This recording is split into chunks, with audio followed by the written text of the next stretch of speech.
Hebrews chapter 7. హెబ్రీయులకు రాసిన పత్రిక 7వ అధ్యాయము.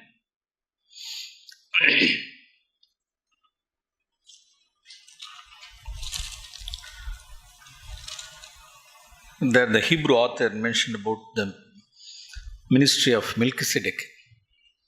ఈ హెబ్రీ గ్రంథకర్త ఇక్కడ మెల్కీసెదెక్ యొక్క సేవ పరిచర్య గురించి ఇక్కడ రాస్తున్నారు. The priesthood of Melchizedek. మెల్కీసెదెక్ యొక్క యాజకత్వము. Hebrews chapter 7. హెబ్రీయులకు రాసిన పత్రిక 7వ అధ్యాయము. You please read it from verse 15. 15వ వచనం నుంచి మనం చదువుకుందాం. మరియు శరీరానుసారముగా నెరవేర్చబడు ఆజ్ఞగల ధర్మశాస్త్రమును బట్టి కాక నాశనము లేని జీవమునుకున్న శక్తిని బట్టి నియమింపబడి మెల్కీసెదెకుకు పోలిన వాడైన వేరొక యాజకుడు వచ్చి ఉన్నాడు.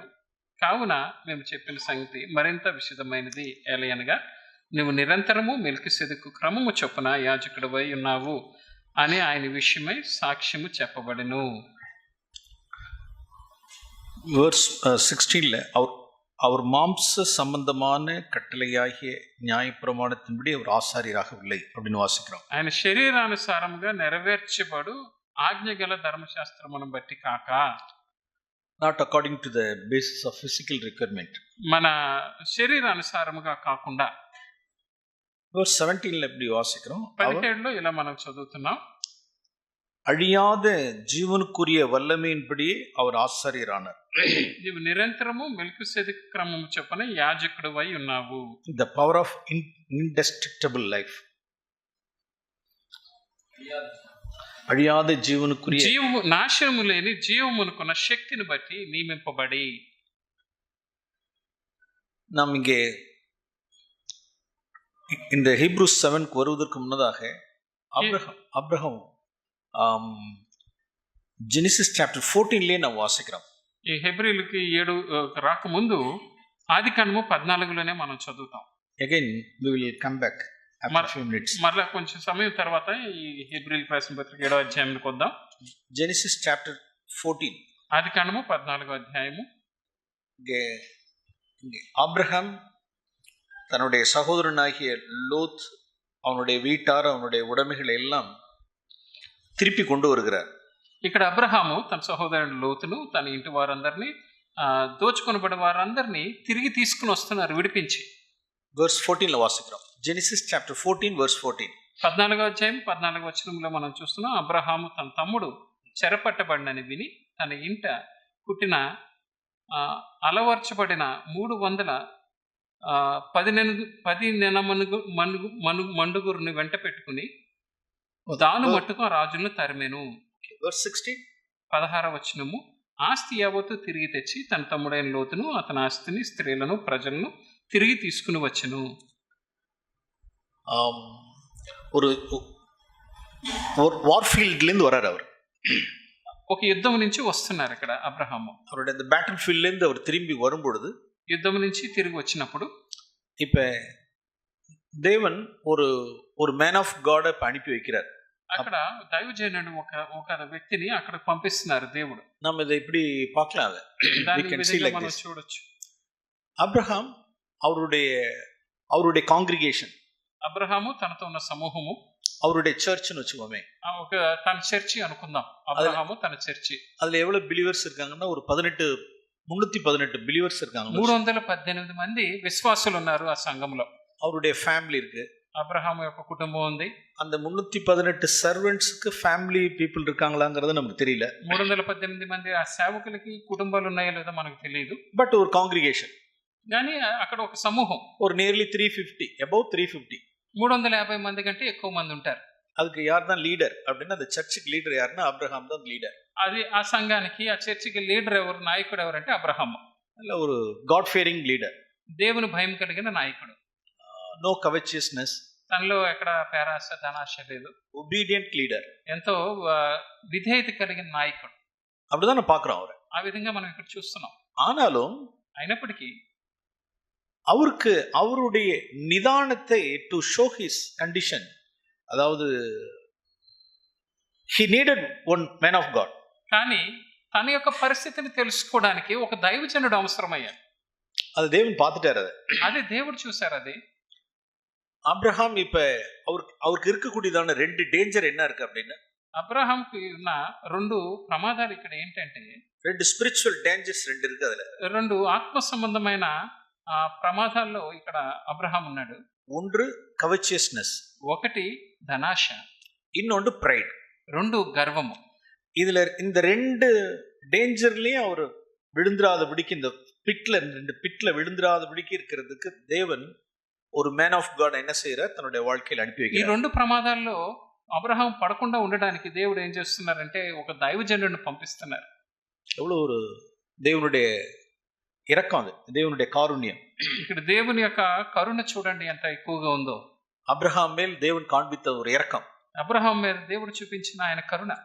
ஏன்னா இப்ப தன்னுடைய ஓன் அக்காம்ப்ளிஷ்மெண்ட்னால நான் ஜெயிச்சேன் by my power my hands அப்படின்ட்டு அவர் நினைச்சிடாதபடிக்கு இருக்கிற ஸ்பிரிச்சுவல் பிரைட்ல இருந்தும், அந்த கொள்ளையடித்துதான் இந்த பியூட்டி, அதுல இருந்து இந்த கவச்சஸ்ல இருந்து ஒரு விடுதலை ஆக்குவதற்காக தேவன் ஒரு மேன் ஆஃப் காட் அனுப்பி வைக்கிறார். నా చేతులతో నా శక్తిని బట్టి నేను గెలిచాను అనే గర్వంలో ఆయన పడకుండా, ఆయన కొల్లగొట్టిన సొమ్ము వల్ల తన ఎక్కడ ధనాపేక్షలోకి వెళ్లకుండా ఆయన కాపాడడానికి ఒక దైవజనుడిని పంపిస్తున్నారు. ఇక్కడ இங்கதான் வந்து மெல்கிசெதேக்கினுடைய மினிஸ்ட்ரி இந்த இடத்துல நான் பாக்குறோம். ఇక్కడ మెల్కీసెదెకు యొక్క సేవను గురించి ఇక్కడ మనం చూస్తున్నాం. நம்ம ஹீப்ரூ 7லயும் ஒன்னு பாக்குறோம்.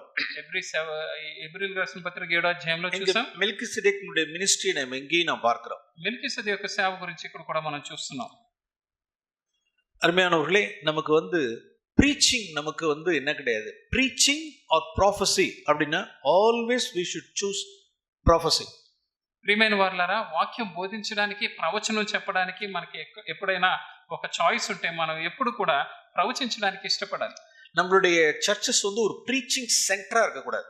మన సంఘములు ఇక బోధన చేసే సెంటర్ కింద ఉండిపోకూడదు. సెర్మన్ సెంటరా இருக்கக்கூடாது. ఇది ఇక్కడ బోధలు చెప్పే ఒక సెంటర్ కింద మిగిలిపోకూడదు. ప్రాఫిటికల్ అట్రెన్సెస్ இருக்கணும் అங்க. ఎక్కడో మనకి ప్రవచనాత్మకమైన మాటలు ఇచ్చేవారి కింద ఉండాలి తప్ప ప్రసంగాలు చేసే వేదిక కింద ఉండకూడదు. ப்ராஃபஸினா எப்படி இருக்கணும்? ப்ராஃபஸி எப்படி?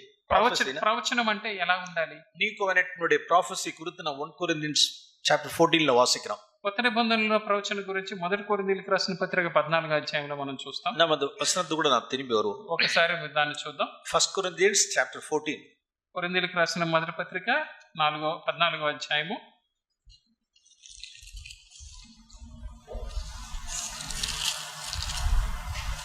వర్స్ 3లో వాసిக்கிறோம்.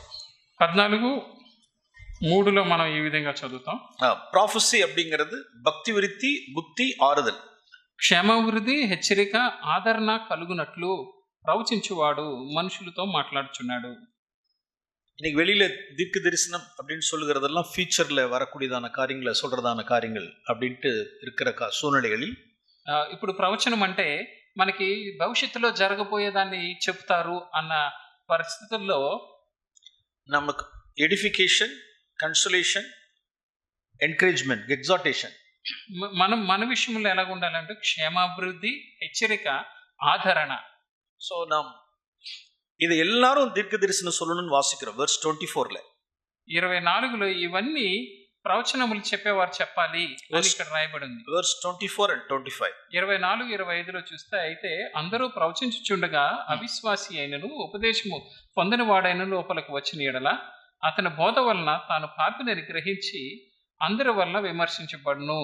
25 అప్పుడు అతని హృదయము రహస్యములు బయలుపడును. ఇందువలన దేవుడు నిజముగా మీలో ఉన్నాడని ప్రచురం చేయొచ్చు అతడు సాగిలిపడి దేవునికి నమస్కారం చేయును. இருதயத்தினுடைய அந்தரங்கங்கள் எல்லாம் வெளியரங்கம் ஆகிறது தான் என்னது? ப்ராஃபஸி. హృదయంలోని రహస్యములన్నీ బయలుపరచబడడం అనేదే ప్రవచనం. நம் மெய்யாகவே தேவன் நம்மத்தில் இருக்கிறார் என்று அவன் தேவனை பணிந்து கொள்வான். నిజముగా దేవుడు మీ మధ్యన ఉన్నాడు అని ఆయన సాగిలపడి నమస్కారం చేస్తాడు. அந்த இடத்துல அவனை உணர்த்துவிக்கும், அவன் நிதானிக்கப்பட்டும் இருப்பான். వెర్స్ 24లో వాసిக்கிறோம். ఆయన దాన్ని బట్టి ఆయన పాపిని గ్రహిస్తాడు, అందరి వలన విమర్శింపబడతాడు. நாம் எவ்வளவாய் இந்த ப்ராஃபஸியை, ப்ராஃபெட்டிக்கல் மினிஸ்ட்ரி நாம் எவ்வளவாய் we should desire. ఈ యొక్క ప్రవచనాత్మకమైన ఈ యొక్క పరిచర్యను మనం ఎంతగా కోరుకోవలసి ఉంది. ప్రీచింగా அல்லது ப்ராஃபஸியா அப்படின்னா ப்ராஃபஸி. ప్రసంగములు చేయడమా లేకపోతే ప్రవచించడమా అంటే ప్రవచించడాన్నే మనం కోరుకోవాలి. இன்னொரு காரியமும் இருக்கு. ఇంకొక విషయం కూడా ఉంది. இதை விட இன்னும் கொஞ்சம் மேன்மையானது. దీనికంటే కొంచెం మెరుగైనది, మేలైనది. காட்ஸ் பிரசன்ஸா அல்லது பிரீச்சிங்கா அப்படின்னா దేవుని ప్రసన్నత లేకపోతే ఈ యొక్క బోధ చేయడమా? காட்ஸ்னுடைய பிரசன்ஸ். దేవుని యొక్క ప్రసన్నత, దేవుని அதாவது even above prophecy God's presence. ఈ యొక్క ప్రవచించడానికంటే ఇంకా మేలైనది, ఇంకా హెచ్చైనది ఏంటంటే దేవుని ప్రసన్నత. ஃபார் எக்ஸாம்பிள், ఉదాహరణకి யோபுனிடத்தில் 4 preachers கண்டினியூஸா பேசிட்டே இருந்தாங்க. ఉదాహరణకి చూసుకుంటే యోబు దగ్గర 4 బోధకులు మాట్లాడుతూనే ఉన్నారు. టర్న్ ஒவ்வொருத்தர டர்ன் போட்டு ఒకరి తర్వాత ఒకరు అలాగా కలిసి మాట్లాడుతూనే ఉన్నారు. யோபு கன்விக்ட் ஆனாரன்னா யோபு கன்விக்ட் ஆகல. యోబు ఏమైనా ఒప్పించబడ్డాడా అంటే యోబు ఏమో ఒప్పించబడలేదు. முதல்ல 3 ஃப்ரெண்ட்ஸ் பேசினாங்க. మొదటగా 3 స్నేహితులు మాట్లాడారు. எல்லாம் தேவனுடைய சார்பா தான் நின்னு பேசுறாங்க. దేవుని ఒక వాక్యం నుంచే మాట్లాడుతున్నారు. ஆனால் எல்லாம் ஃபேரிஸ்டிக்கல் ஆட்டிட்யூட்ஸ். కానీ వాళ్ళ దగ్గర ఉన్నంత పరిశీల వైఖరి. కండెమ్ பண்ணிட்டே இருந்தாங்க. Condemning spirit. దోషారోపణ చేస్తూనే ఉన్నారు. తన ఆత్మను దూషిస్తూనే ఉన్నారు. యోబు కన్విక్ట్ అవ్వలే. యోబు దాన్ని బట్టి ఏమీ ఒప్పింపబడలేదు. அப்புறம் கடைசியா ஒரு யங் மேன் எலிஹு பேசினார். ఆఖరగా ఒక యవనస్తుడు ఎలీఫు మాట్లాడుతున్నాడు. சரி, எலிஹு பேசினா யோபு கன்விக்ட் ஆனாரான்னு கேட்டா அதுக்கும் கன்விக்ட் ஆகல. ఈ ఎలీఫు చెప్పిన దాన్ని బట్టి యోబు ఏమైనా ఒప్పించబడ్డాడంటే అది కూడా ఒప్పించబడలేదు. அப்ப 4 preachers preach பண்ணி என்ன செய்ய முடியல? யோபுனுடைய sin, அவருடைய செல்ஃப் ரைச்சியஸ்னஸ் என்ன செய்ய முடியல? கன்விக்ட் பண்ண முடியல. 4 బోధకులు కలిసి మాట్లాడినా గానీ యోబు యొక్క స్వనీతిని వాళ్ళు చూపించలేకపోయారు, ఒప్పించలేకపోయారు. இப்ப ஃபைனலா காட் அவருடைய பிரசன்ஸ் வருது. ఇప్పుడు ఆఖరిగా చూడండి, దేవుడు తనే దిగి వచ్చి మాట్లాడుతున్నారు. ఆయన ప్రసన్నత వస్తుంది చూడండి. தேவனுடைய பிரசன்ஸ்ல அல்லது தேவனை அவர் யோபு தரிசிக்கும் பொழுது என்ன ஆயிட்டாருன்னா கன்விக்ட் ஆயிட்டார். దేవుని యొక్క ప్రసన్నతలో దేవుణ్ణి దర్శించినప్పుడు యోబు ఏం చేశాడంటే ఒప్పించబడ్డాడు. తను நான் வாயை பொத்திக்கிறேன் அப்படின்ட்டார். నేను నోరు మూసుకుంటున్నాను అంటున్నాడు. இனி நான் பேச மாட்டேன், ఇంకా నేను మాట్లాడను, நான் பேசுனதெல்லாம் நான் ரீட்ராக்ட் வாபஸ் வாங்கிக்கிறேன். నేను చెప్పినవన్నీ వెనక్కి తీసుకుంటున్నాను. சோ யோபுனுடைய புத்தகத்திலிருந்து நான் ஒரு காரியத்தை நாம் கற்றுக்கொள்றோம். యోబు గ్రంథం నుంచి మనం నేర్చుకోవచ్చు. தகப்பனே, எங்களுடைய ஒவ்வொரு மீட்டிங்லயும் உம்முடைய பிரசன்ஸ் எங்கள் மத்தியில் இருக்கணும் தகப்பனே. తండ్రి, మా ప్రతి ఒక్క మీటింగ్ లో కూడా నీ యొక్క ప్రసన్నత మా మధ్య ఉండాలి ప్రభువా. ப்ரீச்சிங் அல்ல, బోధన కాదు, பிரசன்ஸ் இருக்கட்டும். నీ యొక్క సన్నిధి మాకుంటే చాలు. ஓகே, அது மாத்திரம் இல்ல, இன்னொரு இடத்துல நான் வாசிக்கிறோம். అది కూడా కాదు, ఇంకో చోట మనం చదువుతున్నాం. ஏசாயா சாப்டர் 6ல நான் வாசிக்கிறோம். యెషయా గ్రంథం 6వ అధ్యాయంలో మనం చదువుతున్నాం. ஏசாயா எப்படி கன்விக்ட் ஆனார்? యెషయా ఆ విధంగా ఒప్పించబడ్డాడు. ஒரு ப்ரீச்சிங்லாம் கிடையாது அந்த இடத்துல. అక్కడ ఒక బోధ కూడా లేదు. தூதர்கள் அங்க வர்ஷிப் பண்றாங்க. అక్కడ దూతలు దేవుని ఆరాధిస్తున్నారు, தேவனை எக்ஸால்ட் பண்றாங்க, దేవుని హెచ్చిస్తున్నారు. వాళ్ళు அந்த தேவனுடைய தூதர்கள் கர்த்தரை எக்ஸால்ட் பண்ணும் பொழுது, దూతలు దేవుణ్ణి ఆ విధంగా హెచ్చిస్తున్నప్పుడు, தங்களை கவர் பண்ணி வர்ஷிப் பண்ணும் பொழுது, ఆ దూతలు వారిని కప్పుకుంటూ దేవుణ్ణి అలాగా ఆరాధన చేస్తున్నప్పుడు கீழே ஒரு மனுஷன் என்ன ஆகுறான் அப்படின்னா, பூமியில ஏசாயா என்ன செய்யறான் அப்படின்னா தன்னுடைய சின்ன குறித்து கன்விக்ட் ஆகுறார். కింద ఇక్కడ భూమి మీద ఉన్న ఒక మనిషి యెషయా ఏంటంటే తన పాపమును చూచి ఒప్పింపబడుతున్నాడు. அங்க என்ன ப்ரீச்சிங் இருக்கு? ஒரு ப்ரீச்சிங் கிடையாது. అక్కడ ఏం బోధ ఉంది? అక్కడ ఒక ప్రసంగం కూడా లేదు. எஸ், கன்விக்ட் ஆயிட்டார். గాని తను ఒప్పించబడ్డాడు. ஐயோ, అశుద్ధ ఉదడుగులు ఓ అంటు మీ, నేను అపవిత్రమైన పెదవుల గలవాడును, అశుద్ధ ఉదడుగులు உள்ள மனுஷன், అపవిత్రమైన పెదవుల గల జనుల మధ్య నివసించేవాడును. இது மாதிரிலாம் அப்படிலாம் பார்க்கும் பொழுது நமக்கு எவ்வளவு மகிமையா இருக்கு. ఇదంతా చూస్తున్నప్పుడు ఎంత దేవునికి మహిమకరంగా ఉంటుంది. அப்ப நம்ம என்ன செய்யும்? எபோவ் ப்ராஃபஸி நாம் எதை டிசைர் பண்ணணும் அப்படின்னா, தகப்பனே, ஒவ்வொரு சண்டேஸ் அல்லது weekly meetings, prayer, cottage meetings எதா இருந்தாலும் உங்களுடைய பிரசன்ஸ் இருக்கணும் ஆண்டவரே. ప్రవచనానికి మించినదిగా మనం ఏం కోరుకోవాలంటే, మా ప్రతి ఒక్క మీటింగ్ లో, ఆదివారం మీటింగ్ అయినా మధ్యవారపు కూడికైనా నీ యొక్క సన్నిధి మా మధ్య ఉంటే చాలు ప్రభువా, నీ ప్రసన్నత మాకు కావాలి. ஏசாயா 6ல நான் வாசிக்கிறோம். యెషయా గ్రంథం 6లో మనం చదువుతాం. ஏசாயா சாப்டர் 6ல యెషయా గ్రంథము 6వ అధ్యాయము.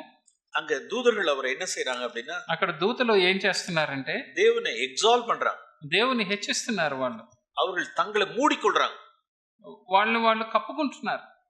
verse 2ல வாசிக்கிறோம். 2లో మనం చదువుతాం. ఆయనకి పైగా శరాపులు నిలిచి ఉండరి, ఒక్కొక్కరికి 6 రెక్కలుండెను, ప్రతివాడు 2 రెక్కలతో తన ముఖమును, 2తో తన కాళ్ళను కప్పుకొనుచు 2తో ఎగురుచుండెను.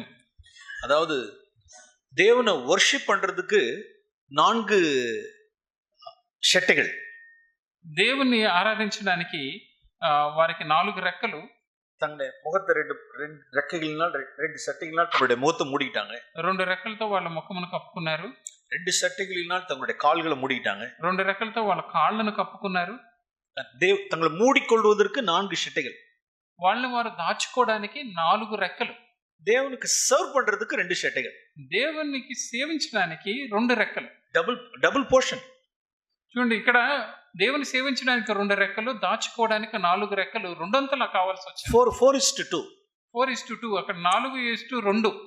இந்த இடத்துல எப்பொழுது இந்த ரேஷியோ பார்த்து ஆண்டவரே என்னோட இந்த ரேஷியோ என்னிடத்துல இல்லையே, ఈ యొక్క రేషియోను మనం చూసుకుని 4:2 చూసుకుని, ప్రభువా నా దగ్గర ఇది లేదే, என்னோடது 2:4 இருக்கு, నాది ఇప్పుడు 2:4గా ఉంది. worship குறைவாகும், ఆరాధనేమో తక్కువైపోతుంది. தேவனுடைய முகத்திற்கு முன்பாய் நிதானித்து அவரை உயர்த்தி அவரை நம்மை மூடிக்கொள்றதுக்கும் கழுவிக்கொள்றதுக்கும் 2 பங்கும், சர்வ் பண்றதுக்கு 4 பங்கா இருக்கு. మళ్ళీ మనం దాచుకోవడానికేమో 2 రెక్కలు, ఆయన్నేమో పరిచయం చేయడానికి 4 రెక్కలు అన్నట్లుగా మన జీవితంలో ఉంది. நம்மளுடைய மோட்டோ, நம்ம மினிஸ்ட்ரிக்காக கம்மிங் சண்டே நம்ம ஜனங்களுக்கு முன்பாக வந்து நிற்கும் பொழுது, ఆదివారం మనుషుల ముందు మనం నిలబడుచున్నప్పుడు ஜனங்கள் கன்விக்ட் பண்ணப்படணும் அப்படிங்கறது நம்ம விரும்புறோம். మనుషులు ఒప్పించబడాలని మనం అనుకుంటున్నాం. எல்லாருக்கும் இருக்கக்கூடியதான ஒரு டிசைர் தான் అది అందరికీ ఉండే ఒక ఆశ. எல்லாராலும் உணர்த்தி வைக்கப்பட்டும் மெய்யாகவே அன்புக்கும் நற்கிரிகளுக்கு ஏவப்படும்படிக்கு அவர்கள் கன்விக்ட் ஆகப்படணுங்கிறதான சிந்தை நல்ல சிந்தை. అందరూ దాన్ని ఒప్పించబడాలి, వాళ్ళ పాపలను గ్రహించాలి అని ఉన్న ఆశ మంచి ఆశ. அது எப்ப நடக்கும்?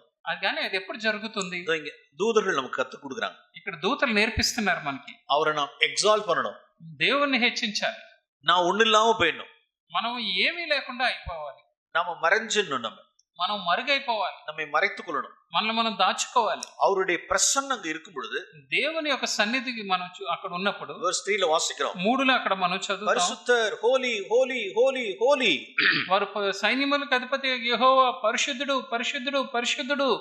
ఓకే, verse 5 కీలో ஒரு మనిషి என்ன ஆயிட்டானா కన్విక్ట్ ஆயிட்டான். 5వ వచనంలో మనం చూస్తే అక్కడ ఆరాధన చూసి భూమి మీద ఉన్న ఒక మనిషి ఒప్పించబడ్డాడు పాపినని. సో అరుமையானவர்களே, ప్రియమైన వారలారా, நாம் எதை எல்லாவற்றுக்கும் மேலாக நாம் விரும்புவோம் அப்படின்னா அவருடைய பிரசன்ஸ் நாம் விரும்புவோம். దేనిని అన్నిటికంటే ఎక్కువగా మనం కోరుకోవాలి అంటే ఆయన సన్నిధిని, ఆయన ప్రసన్నతను కోరుకోవాలి. பிரசன்ஸ் மட்டும் இல்ல, ఆయన సన్నిధి మాత్రమే కాదు, ப்ராஃபஸி தேவைதான். మనకి ప్రవచనం కూడా అవసరమే. அந்த ப்ராஃபஸி என்னாவோ அப்படின்னா ஜனங்களை கன்விக்ட் பண்ணும். ఆ యొక్క ప్రవచనం ఏం చేస్తుందంటే మనుషుల్ని ఒప్పిస్తుంది. எஸ், நம்ம ரெண்டுமே நமக்கு டிசைட் பண்ணணும். ఈ రెండు మనం ఆశించాలి. ஆண்டவரே எங்களுக்கு உங்களுடைய பிரசன்ஸ் இருக்கணும், ప్రభువా నీ సన్నిధి మాకు కావాలి, எங்களுக்கு ப்ராஃபஸி இருக்கணும், ప్రవచనం మాకు కావాలి. இது எப்ப? ఇది ఎప్పుడు జరుగుతుంది? நான் அவருடைய பிரசன்ஸ்க்கு முன்னாலே நான் பிழைக்கணும். నేను ఎప్పుడు ఆయన సన్నిధిలో ఉన్నప్పుడు మాత్రమే. நான் தேவனுக்கு முன்பாக என்னுடைய பர்சனல் வாக்ல அல்லது ஃபேமிலி வாக்ல நான் பிரசன்ஸ்ல இல்ல அப்படின்னா சண்டேல வந்து அவருடைய பிரசன்ஸ் நான் எதிர்பார்க்க கூடாது.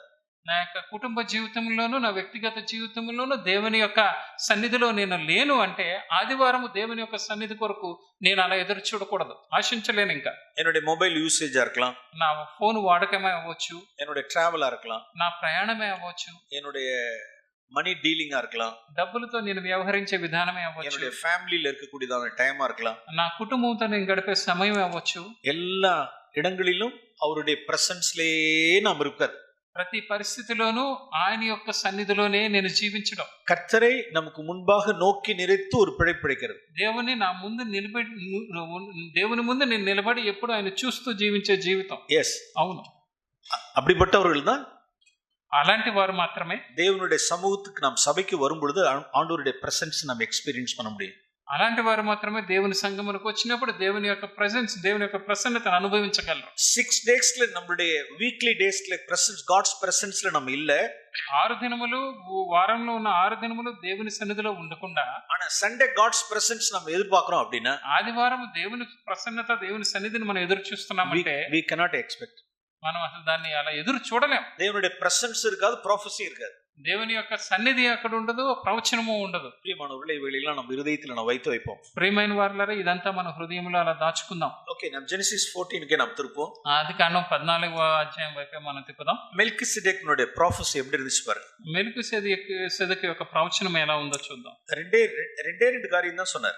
రెండు విషయాలు చెప్పారు ఆయన. Verse 19 and 20.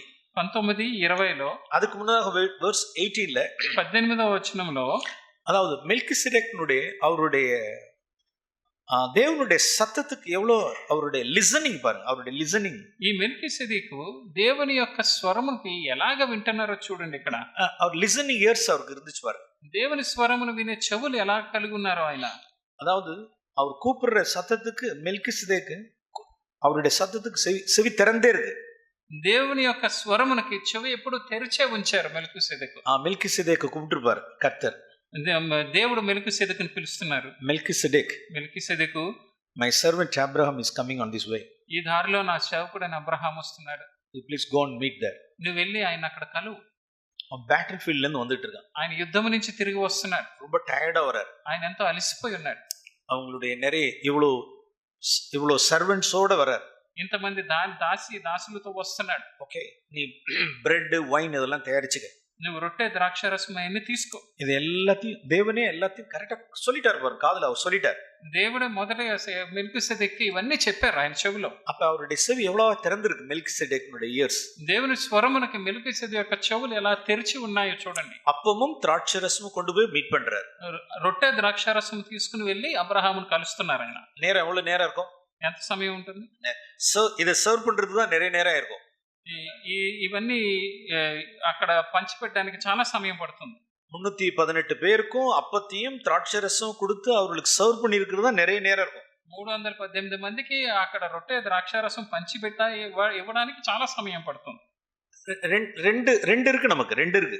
ఇక్కడ రెండు విషయాలు ఉన్నాయి. ஒரு காரியம் சொல்ல விரும்புகிறேன். ఒకటి నేను చెప్పాలనుకుంటున్నాను. ஒரு சர்ச்சில் ஒரு எல்டர் பிரதர் என்ன ஒரு ஆலோசனைக்கா என்ன கூப்பிட்டார். ఒక సంఘంలో ఒక సంఘ పెద్ద ఒక సలహా కొరకు నాకు ఫోన్ చేశారు. அந்த சர்ச்சில் உள்ளதான ஒரு பிரதரை ஒரு ஃபெசிலிட்டேட்டரா அமைக்கலாம் அப்படின்னு சொல்லிட்டு அவருடைய விருப்பம். ఆ సంఘములో ఒక సహోదరుని బాధ్యత కలిగిన సహోదరుడి కింద ఒక ఫెసిలిటేటర్ కింద పెట్టాలని ఆయన అనుకున్నారు. நான் உடனே அந்த சர்ச்சில் எனக்கு இந்த பிரதர் ஒரு ஃபெசிலிட்டேட்டரா இருக்கிறதுக்கு தகுதி உடையவரா இருப்பாருன்னு சொல்லிட்டு நான் ஒரு சஜஷன் பண்ணேன். నేను అప్పుడు అడిగానంట, ఈ సహోదరుణ్ణి మీరు బాధ్యత గల సహోదరుడిగా పెట్టడానికి ఆయన తగినవాడా అని నేను అడిగాను. ஏன்னா அந்த லோக்கல் எல்டர்ஸ்க்கு தான் தெரியும், ఫుల్ కండిషన్ அவங்களுக்கு தான் தெரியும். ఎందుకంటే స్థానికంగా ఉన్న పెద్దలకే తెలుస్తుంది వారి విషయంలో పూర్తి అవగాహన. நான் என்னுடைய సజెషన్ சொன்னேன், இந்த பிரதர் எப்படி அப்படின்னு. నేను ఇంకొక ఆలోచన చెప్పాను అన్నమాట, ఈ సహోదరుడు అయితే ఎలా ఉంటుంది. அவர் உடனே என்ன சொல்லிட்டாரு அப்படின்னா, అప్పుడు వెంటనే ఏమన్నారంటే இப்படிதான் சொன்னார், ఈ విధంగానే అన్నారు, సండే మైక్ పిడిக்கிறதுக்கு రెడీயா இருப்பாరు బ్రదర్. ఆయన ఆదివారం మైక్ పట్టుకోవడానికి ఎప్పుడు సిద్ధంగా ఉంటారు బ్రదర్. ஆனால் முதல் நாள் ఈవినింగ్ పర్చేస్ பண்ணுகிறதுக்கோ, అంతకు ముందు రోజు సాయంత్రము ఏదైనా కొనడానికో, హాల్ క్లీనింగ్కో, లేకపోతే చర్చి హాల్ శుభ్రం చేయడానికో, మార్నింగ్లో సాపాడు సமைக்கிறதுக்கோ, ఆదివారం పొద్దున్నే వంట ఆహారం సిద్ధపరచడానికో, அல்லது చర్చి முடிச்சிட்டு போறப்ப இதெல்லாம் సెటిల్ பண்றதுக்கோ, చర్చి అయిపోయిన తర్వాత ఇవన్నీ సర్ది వెళ్ళడానికో, இந்த ஒர்க்குக்கெல்லாம் அவர் இருக்க மாட்டார். ఈ పనులన్నింటికి ఆయన ఉండరండి. அவர் எதுக்கு ரெடியா இருப்பாரு அப்படின்னா, ఆయన దేనికి సిద్ధంగా ఉంటారంటే, நான் ஒவ்வொரு வாரமும் நான் என்ன செய்யணும், 4வது பிரதரா 3வது பிரதரா 5வது பிரதரா நான் வேர்ட் ఆఫ్ గాడ్ షేర్ பண்ணணும். ప్రతి ఒక్క వారము 3వ బ్రదర్ 4వ బ్రదర్ 5వ బ్రదర్ ఎవరో ఒకరు దేవుని వాక్యాన్ని పంచుకుంటారు. மைக்க பிடிக்கணும், அவ்வளவுதான். మైక్ పట్టుకోవాలి అంతే. நான் வார்த்தையை ஷேர் பண்ணணும், నేను దేవుని వాక్యాన్ని బోధించాలి. இந்த கீழே உள்ளதான இந்த ஜாப், தி లోయెస్ట్ జాబ్ இதெல்லாம் செய்யறதெல்லாம் அதெல்லாம் ఇంట్రెస్ట్ கிடையாது. ఇక్కడ కింద ఉన్న చిన్న చిన్న పనులు చేయడానికి ఆయనకి ఏ మాత్రం ఆసక్తి ఉండదు.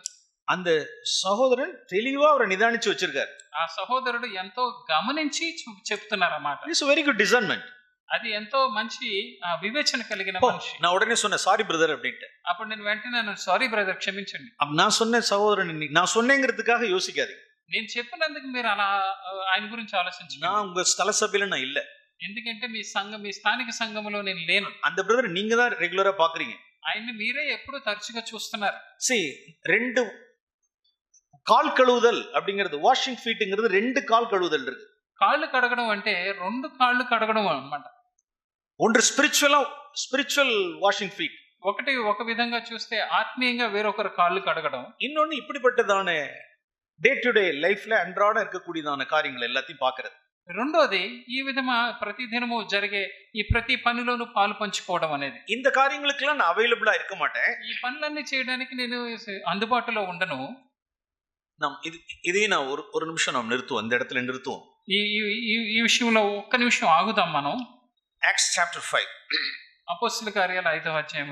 இங்க உள்ளதான நெக்ஸ்ட் யங் ஜெனரேஷனுக்காக, those who are coming up. ఇప్పుడు పైకి వస్తున్న ఆ నెక్స్ట్ జనరేషన్, ఆ తర్వాత తరం వారి కొరకు ఇది చెప్తున్నాను. யாரெல்லாம் சர்ச்சில் உள்ளவங்களுக்கு நீங்க உதவியா இருக்கிறவர்களுக்கு உங்களுக்கு உற்சாகப்படுத்த விரும்புகிறேன். ఎవరెవరైతే సంఘములో ఇలా సహాయంగా ఉంటున్నారో వారిని ప్రోత్సహించడానికి ఈ మాట చెప్తున్నాను. Acts chapter 5 అపోస్తలుల కార్యములు 5వ అధ్యాయము verse 6ல வாசிக்கிறோம். 6లో మనం చదువుతాం. அதாவது அனனியா இப்ப விழுந்து மரித்தார். ஸ்பாட்ல சர்ச்சில் அனனியா மரித்தார். సంఘములో చర్చిలోనే అననీయ అలా చనిపోయాడు అక్కడ. ஓகே, verse 6ல வாலிபர் எழுந்து அவர் என்ன செஞ்சாங்கன்னா அவர் அடக்கம் பண்ண கொண்டு போயிட்டாங்க. అప్పుడు పడుచువారు లేచి వానిని బట్టతో చుట్టి మోసుకుని పోయి పాతి పెట్టిరి. சர்ச் சர்வீஸ் போயிட்டே இருக்கு. చర్చి అలాగా ఆదివారం చర్చి ఆరాధన జరుగుతూనే ఉంది. அது பீட்டர் அப்போஸ்தலரா இருந்தக்கூடிய சர்ச் ஜெருசலேம்ல. అక్కడ పేతురు అపోస్తలుగా ఉన్న యెరూషలేములో ఉన్న సంఘం అది. எந்த விதமான ஒரு ஹிண்ட்ரன்சஸ்லாம் எதுவும் கிடையாது. சர்ச் அது பாட்டு போயிட்டே இருக்கு. ఇక్కడ చర్చ అలా జరుగుతూనే ఉంది, ఎటువంటి ఆటంకములు జరగలేదు. வாலிபர்கள் அவைலபிளா இருந்தாங்க. வாலிபர்கள் அவைலபிள்.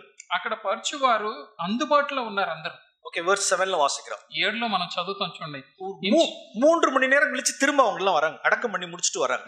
ఇంచుమించు 3 గంటల సేపటికి అవన్నీ ముగించి మళ్ళీ వెనక్కి వస్తున్నారు యవనస్తులు. இப்ப சப்பீரால விழுந்துட்டா. ఇప్పుడు సఫీరా కూడా కింద పడి చనిపోయింది. ஓகே, நாம் கீழ வாசிக்கிறோம். దాని కింద మనం చదువుతాం. verse 10 10లో వెంటనే ఆమె అతని పాదముల యొద్ద పడి ప్రాణం విడిచెను. ఆ పడుచువారు లోపలికి వచ్చి ఆమె చనిపోయినది చూచి ఆమెను మోసుకుని పోయి ఆమె పెనిమిటి యొద్ద పాతిపెట్టిరి. இப்ப மறுபடியும் இன்னொரு 3 மணி நேரம் ஆயிருக்கும். இப்ப తర్వాత మళ్ళీ 3 గంటలు అయింది. அப்ப அந்த வாலிபர் சர்ச்சில் எவ்வளவு ரெடியா அவைலபிளா இருக்காங்க பாருங்க. ఇక్కడ చూడండి, ఇప్పుడు అననీయను పాతిపెట్టడానికి 3 గంటలు, సఫీరాను పాతిపెట్టడానికి ఇంకో 3 గంటలు. ఇక్కడ యవనస్తులు ఎలాగ అందుబాటులో ఉన్నారో చూడండి. பாடி எடுத்துட்டு போறதுக்கும், அங்க அடக்கம் பண்ணிருக்கிறதுக்கும், திரும்ப வருகிறதுக்கும், திரும்ப எடுத்துட்டு போறதுக்கும், திரும்ப அடக்கம் பண்ணுகிறதுக்கும் அந்த வாலிபர்கள் அவைலபிளா இருந்தாங்க. ఆ యొక్క చనిపోయిన వారిని తీసుకువెళ్ళడానికి, పాతి పెట్టడానికి, మరలా రావడానికి, మరలా మోసుకుని పోవడానికి, మళ్ళీ పాతి పెట్టడానికి యవనస్తులు అందుబాటులో ఉన్నారు. அந்த வாலிபர்கள் யாருங்கிறது Acts 5ல சொல்லப்படல. ఆ యవనస్తులు ఎవరనేది ఇక్కడ వాళ్ళ పేర్లు అపోస్తలుల కార్యాలు 5వ అధ్యాయంలో రాయబడలేదు. Acts 6ல வாசிக்கிறோம். కానీ అపోస్తలుల కార్యాలు 6లో మనం చదువుతాం. நிச்சயமாய் அந்த வாலிபர்கள்ல இந்த 7 பேர் இருந்திருப்பாங்க. ఖచ్చితంగా యవనస్తులు ఈ 7గురు అయి ఉంటారు. அது thousands கணக்குல உள்ளதான சர்ச். அது பெரிய சர்ச். அது ஜெருசலேம் ஃபர்ஸ்ட் சர்ச். యెరూషలేములో ఉన్న మొదటి సంఘము, వేల మంది ఉన్న సంఘము. ఓకే, చాప్టర్ 6 verse 3ல வாசிக்கிறோம். 6వ అధ్యాయం 3వ వచనంలో చదువుతాం. பரிசுத்த ஆவியும் ஞானமும் நிறைந்து நற்சாட்சி பெற்ற 7 பேரை தெரிந்து கொள்ளுங்கள். ఆత్మతోను జ్ఞానముతోను నిండుకొని మంచి పేరు పొందిన 7గురు మనుష్యులు. verse 5ல வாசிக்கிறோம். 5లో చదువుతాం. ஒரு 7 பேரை செலக்ட் பண்றாங்க. ఆ 7 పేర్లని అక్కడ ఎన్నుకుంటున్నారు. அதுல ஃபர்ஸ்ட் நேம் ஸ்டீஃபன். అందులో మొదటి పేరు స్టెఫను, இரண்டாவது பிலிப், రెండో అతను ఫిలిప్పు. இன்னொரு 5 பேரை நான் வாசிக்கிறேன். తర్వాత 5 పేర్లు చదువుతాం. இவங்க திடீர்னு சடனா இவங்களை செலக்ட் பண்ண முடியாது. వీళ్ళని ఏదో అప్పుడు ఉన్నట్టుగా అలాగే 7గురు అలా ఎన్నుకోవడం అవ్వదు. ஏற்கனவே கவனிச்சுட்டே வந்திருக்காங்க அவங்கள. వాళ్ళు ఇప్పటికే వాళ్ళు దాని పని ముగించుకుని వస్తున్నారు. அதாவது 12 சீஷர்களும் யாரை கவனிச்சுக்கிட்டே இருக்காங்கன்னா இந்த 7 பேரை கவனிச்சுக்கிட்டே இருக்காங்க. ఈ 12 మంది శిష్యులు ఎవరిని గమనిస్తున్నారంటే 7గురు యవనస్తుల్ని గమనిస్తున్నారు. இந்த 7 பேர் மைக்க பிடிக்கல. ఈ 7గురు మైకులు పట్టుకోలేదు. அவங்க ఎల్డర్స్ கிடையாது. వాళ్ళు పెద్దలు కాదు. அவங்க డీకన్స్ ఫెసిలిటేటర్స్ கிடையாது.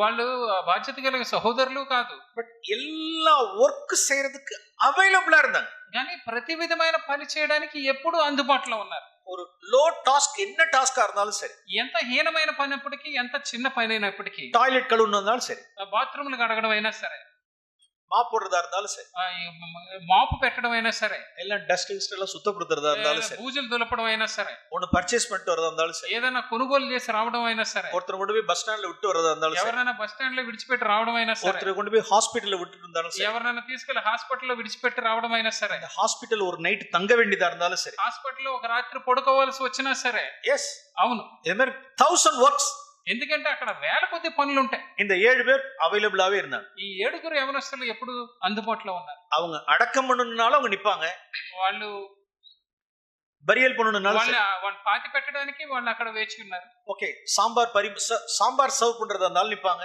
అక్కడ సాంబార్ వేయాలన్నా అక్కడ వాళ్ళు ఉన్నారు. வாஷ் பண்றதா இருந்தாலும் இருப்பாங்க அவங்க, అక్కడ గిన్నెలు కడగడం అయినా కానీ వాళ్ళు అక్కడ ఉన్నారు. ప్లస్ அதோடு கூட ஸ்பிரிச்சுவல் ப்ரொஃபெட்டிக்கல் அட்டென்சஸ் இருக்குமானால், అది దానితో కూడా ఇంకా ఆత్మ సంబంధమైన ప్రవచనములు ఉన్నాయి అంటే அவர்களை நாம் ஃபெசிலிட்டேட்டரா எப்பொழுதுமே அப்பாயிண்ட் பண்ணலாம். అటువంటి వారిని ఎప్పుడు బాధ్యత గల సహోదరులుగా ఎప్పుడైనా మనం ఎన్నుకోవచ్చు. స్టీఫెన్ குறித்து நாம் వాసిக்கிறோம், 7 ఫుల్ அப்படின்னு వాసిக்கிறோம். ఇங்க ఇక్కడ స్టెఫెను గురించి మనం చదువుతాం, ఆత్మతో నిండిన వారు. verse 6 ல chapter 6 verse 3 ல వాసిக்கிறோம். 6వ అధ్యాయం 3లో మనం చదువుతాం, పరిశుద్ధ ఆవి நிறைந்தவன், ఆత్మతో నిండుకున్నవాడు, జ్ఞానం நிறைந்தவன், జ్ఞానంతో నిండుకున్నవాడు. verse 5 లో వాసిக்கிறோம். 5వ అధ్యాయంలో మనం చదువుతాం, 5వ వచనంలో విశ్వాసం நிறைந்தவன், విశ్వాసముతో నిండుకున్నవాడు. కీల వాసిக்கிறோம் verse 8 ல 8వ వచనంలో చదువుతాం, వల్లமை நிறைந்தவன், బలముతో నిండుకున్నవాడు. పిన్నాల స్క్రిప్చరల్ నాలెడ్జ్ நிறைந்தவன், తర్వాత దేవుని వాక్కుల యొక్క జ్ఞానముతో నిండుకున్నవాడు. కరేజ్ நிறைந்தவன், ఎంతో ధైర్యము కలిగిన వాడు. ఎత్తన நிறைந்த ఫుల్ ఎన్ని నిండిన వాడో చూడండి. ఫుల్ ఆఫ్ హోలీ స్పిరిట్, ఆత్మతో నిండుకున్నవాడు, ఫుల్ ఆఫ్ విజ్డమ్, జ్ఞానముతో నిండుకున్నవాడు, ఫుల్ ఆఫ్ ఫెయిత్, విశ్వాసముతో ఫుల్ నిండుకున్నవాడు, ఆఫ్ పవర్, శక్తితో నిండుకున్నవాడు, ఫుల్ ఆఫ్ గ్రేస్, ఎంతో కృపతో నిండుకున్నవాడు, ఫుల్ ఆఫ్ స్క్రిప్చర్ నాలెడ్జ్, దేవుని వాక్యములతో నిండుకున్నవాడు, ఫుల్ ఆఫ్ కరేజ్, ఎంతో ధైర్యంతో నిండుకున్నవాడు, ఫుల్ ఆఫ్ లవ్, ప్రేమతో నిండుకున్నవాడు. కల్లెడుతూ అడిక్கிறாங்க, రాళ్ళు తీసుకుని కొడుతున్నారు. இதாவே இவர்கள் குற்றத்தை அவர்கள் மேல் சுமத்தாது, உங்களுடைய மன்னியும். తండ్రి, ఈ పాపమును వారి మీద మోపకండి, వారిని మన్నించండి. క్రైస్ట్ లైక్ మ్యాన్, క్రీస్తు వంటి మనుష్యుడు. யார் அப்படின்னா ஒரு டீக்கன், ஒரு ஃபெசிலிட்டேட்டர். ఎవరంటే ఈయన ఒక బాధ్యత కలిగిన సహోదరుడు. என்ன సర్వ్ பண்றோம்னா సాంబార్ సర్వ్ பண்ணுவார். ఈయన ఏం చేస్తున్నాడంటే సాంబార్ మాత్రమే పోస్తున్నాడు. స్క్రిప్చర్ నాలెడ్జ్ பார்த்தா చాప్టర్ 7 లో వాసిக்கிறோம் பாருங்க. ఆయన వాక్యం గురించి ఆయనకున్న జ్ఞానం చూస్తే 7వ అధ్యాయంలో మనం చూస్తాం. அதாவது ஃபர்ஸ்ட் இன் டீக்கன்ஸ் 2 சாப்டர் ஃபுல்லா ஸ்டீஃபன் 2 சாப்டர் எடுத்துக்கிட்டார் பாருங்க. ఇక్కడ చూడండి, బాధ్యత గల సహోదరుల గురించే ఇక్కడ స్టెఫెన్ గురించి 2 అధ్యాయాలు రాయబడి. చాప్టర్ 6 and 7 స్టీఫెన్ எடுத்துக்கிட்டார், ఫుల్లావే எடுத்துக்கிட்டார். అక్కడ 6, 7, 6, 7 అధ్యాయాలు 2 కూడా స్టెఫెనే తీసుకున్నాడు. ఫిలిప్ యాక్ట్స్ చాప్టర్ 8 எடுத்துக்கிட்டார். ఫిలిప్ ఏమో 8వ అధ్యాయం మొత్తం ఫిలిప్ తీసుకున్నాడు. ఫస్ట్ 3 చాప్టర్స్ 6, 7, 8 డీకన్స్ எடுத்துக்கிட்டாங்க. 6, 7, 8 ఈ యొక్క బాధ్యత గల సహోదరులు తీసుకున్నారు. என்ன పవర్ఫుల్ డీకన్స్ எல்லாம், ఎంత శక్తివంతమైన సహోదరులు, బాధ్యత గల సహోదరులు. లో టాస్క్లు செஞ்சவங்க அவங்க. ఎందుకంటే హీనమైన పనులు, చిన్న నీచమైన పనులు కూడా చేయడానికి అవైలబుల్ இருக்காங்க. వాళ్ళు ఎప్పుడు సిద్ధముగా ఉన్నారు. తన ఎన్నుகிறதுக்கு మించి తన ఎనలే. వాళ్ళు ఆలోచించే దానికంటే కలిగిన దానికంటే ఇంకా ఎక్కువ పెద్ద వాటిని ఆశించాల. సో இதோட கூட தான் அந்த பரிசுத்த ஆவியில் நாம் நிறைந்திருக்கும் பொழுது அந்த ஸ்பிரிச்சுவல் ப்ரொஃபெட்டிக்கல் அட்டரன்சஸ் நம்மளுடைய வாழ்க்கையில இருக்கும்.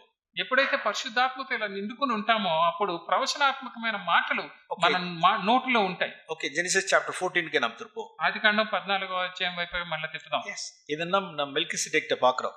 ఇప్పుడు మనం మెల్కిసెదెకుని చూస్తున్నాం. ఫస్ట్ அவர் సర్వ్ பண்ணார் பார். ఆయన మొదటగా వచ్చి ఏం చేశారంటే రొట్టె ద్రాక్ష రసము పంచి పెడుతున్నారు. எடுத்த உடனே ப்ராஃபஸி எல்லாம் சொல்லல. రాగానే వెంటనే వాక్యం చెప్పడం, ప్రవచించడం మొదలు పెట్టలేదు ఆయన. అప్పము ద్రాక్ష రసము கொடுத்து அவர்களை சர்வ் பண்ணார். రొట్టె ద్రాక్ష రసం ఇచ్చి వారికి సేవ చేస్తున్నారు. ప్రియమానవులే, இப்படிப்பட்ட మినిస్ట్రీ நாம் செய்வோம். ప్రియమైన వారలారా, ఇటువంటి సేవ మనం చేస్తున్నాం. அதன் பிறகு దాని తర్వాత verse 19 and 20 19, 20 இதுக்கு எவ்வளவு நேரம் ஆயிருக்கும்? ஒரு few minutes தான் இருக்கும். దీనికి ఎంత సమయం పడుతుంది? కొన్ని నిమిషాల సమయం పడుతుంది. அதாவது ப்ராஃபஸி அப்படின்னு சொல்றது, ప్రవచనము అని చెప్పేది, அதாவது இப்ப அப்ரஹாம் அவருடைய கவனம்லாம் இப்ப எங்க போயிடுச்சு அப்படின்னா, அவருடைய அட்டென்ஷன், அவருடைய ஃபோக்கஸ்ல என்ன ஆயிடுச்சுன்னா, நான் கொள்ளையடிச்ச அவ்வளோ பொருட்களை தான் சுதந்திரித்துக் கொள்ளலாம் அப்படிங்கிறதான சிந்தை அவருக்கு இருந்துச்சு. ఇప్పుడు అబ్రహాం గమనం అంతా ఎక్కడికి వెళ్ళిందంటే ఆయన దోచుకుని వచ్చిన ఆ యొక్క సొమ్ము అంతా తీసుకుందాం అన్న ఆలోచన వైపు వెళ్ళింది. தான் கொள்ளையடிச்சதுனால ராஜாவே என்ன சொல்றாரு, சோதோமின் ராஜா எல்லாத்தையும் நீ எடுத்துக்க மேன், పీపుల్ மட்டும் என்ன கொடுத்துருந்தான்னு சொல்றாரு. ఆయన జయించి అది మొత్తం వాడి దగ్గర దోచుకుని వచ్చారు. అప్పుడు ఈ యొక్క సొదొమ రాజు ఏమంటున్నాడంటే అంతా నువ్వే తీసుకో, మనుషులు మాత్రం నాకు ఇవ్వు. பின்னால அது சோதனை வரப்போகுது, டெம்டேஷன் இருக்கு பின்னால. తర్వాత వెనక ఒక శోధన రాబోతుంది. அப்ப பின்னால வரக்கூடியதான இந்த டெம்டேஷனுக்கு முன்னதாகவே ஹோலி ஸ்பிரிட் என்ன செய்யறாரு அப்படின்னா ப்ராஃபஸி கொடுக்கிறார் பாரு. ఆ యొక్క వెనక రాబోయే శోధనకు ముందుగానే పరిశుద్ధాత్ముడు ఏం చేస్తున్నారంటే ప్రవచిస్తున్నారు. ముందుగానే ఒక ప్రవచనం என்ன அப்படின்னா வானத்தையும் பூமியும் உடையவராகிய ఉన్నతமான దేవుడి ఆశీర్వాదం అబ్రహాంకు ఉండావటం. అతను ఏమంటున్నాడంటే ఆకాశమునికి భూమికి సృష్టికర్త యొక్క సర్వోన్నతుడైన దేవుని వలన అబ్రహాం ఆశీర్వదింపబడును గాక. அப்ப అంటే பொருள் மேல, அந்த உலக பொருட்களின் மேல இருக்கக்கூடியதான என்னுடைய ஃபோக்கஸ் அங்க இல்லாதபடிக்கு தேவன் மேல திருப்புறது. ఈ లోకంలో ఉన్న ఆ యొక్క వస్తువుల మీదకి తన దృష్టి వెళ్లకుండా దేవుని వైపు తిప్పుతున్నారు. చూడండి. ఓకే, రెండవది ప్రైడ్, గర్వం. உன் சத்துருக்களை உன் கையில் ஒப்பு கொடுத்தவர் தேவன். నీ శత్రువులు నీ చేతికి అప్పగించిన సర్వోన్నతుడు ఒక దేవుడు. உன்னுடைய யுக்தி, உன்னுடைய திறமை, உன்னுடைய வல்லமை அப்படி நினைச்சிடாத. నీ బలము చేతో లేదా నీ యొక్క యుక్తి చేతో నువ్వు జయించావని అనుకోవద్దు.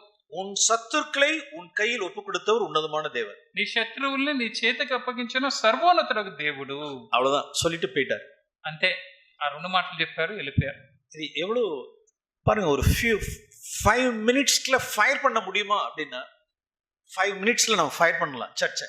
సంఘముని 5 నిమిషాల్లో మనం రగిలించగలమా అంటే 5 నిమిషాల్లో మనం రగిలించగలం.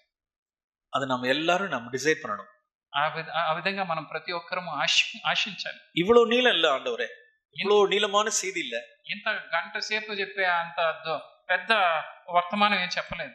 few minutes இருந்தாலும் அதுல ஃபயர் இருக்கணும். அதுல 2 నిమిషాలు, కొన్ని నిమిషాలైనా సరే అందులో అగ్ని ఉండాలి. அது முதல்ல எனக்கு மாம்சமா இருக்கணும். అది మొదట్లో అది నా మాంసంలో ఉండాలి. இது மெல்கிசெதேக்கினுடைய லைஃப்.